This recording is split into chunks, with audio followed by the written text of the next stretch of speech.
Singing in the Dark. Singing in the Dark is a 1956 black and white motion picture about a Holocaust survivor suffering from total amnesia who comes to the United States. It stars Yiddish-language film actor Moishe Oysher in his only English-language film performance, and comedian Joey Adams born Joseph Abramowitz, and was directed by Max Nosseck. Synopsis. Leo, the main character, is a Holocaust survivor who suffers from total amnesia. When he immigrates to the U.S., he manages to find a job as a hotel desk clerk. When he accepts a drink in the hotel bar, he suddenly starts singing, amazing those around him and himself with his magnificent voice. Taking advantage of his gift, he begins singing in nightclubs. Eventually, with the help of a psychiatrist and partly as a result of a blow to the head during a mugging, his memories begin to return, and he realizes that he is the son of a great Jewish Hazen cantor in Europe. As memories of his parents, who perished in the Holocaust, return to him, he abandons his nightclub career to follow his father's footsteps as a synagogue cantor.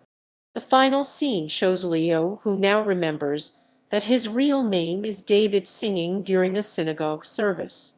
In one crucial scene in the movie, Leo imagines himself ascending the bima of a ruined synagogue in Europe by actually returning to the synagogue as a cantor. The film shows how he is restoring the sacred music of a vanquished culture to a living Jewish community.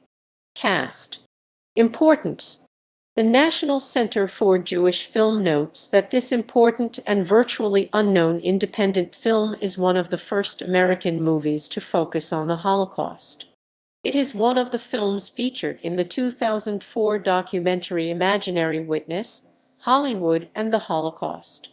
Academy Award-winning cinematographer Boris Kaufman filmed this movie in post-war Berlin, including the remains of the city's new synagogue.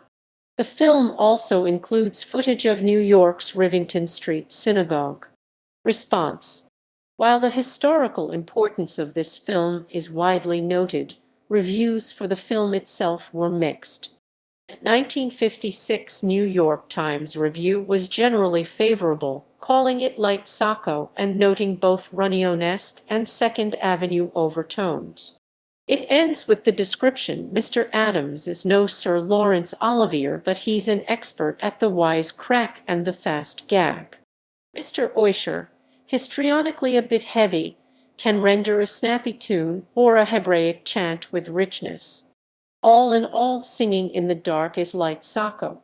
The National Center for Jewish Film calls it a quirky mix of 1950s American film genres, the musical, gangster, and mystery movie, and the period's fascination with psychiatry. While Jews are not discussed directly, Jewish content is explicit, especially in the popular Yiddish songs sung in English and liturgical Hebrew songs. Re-release.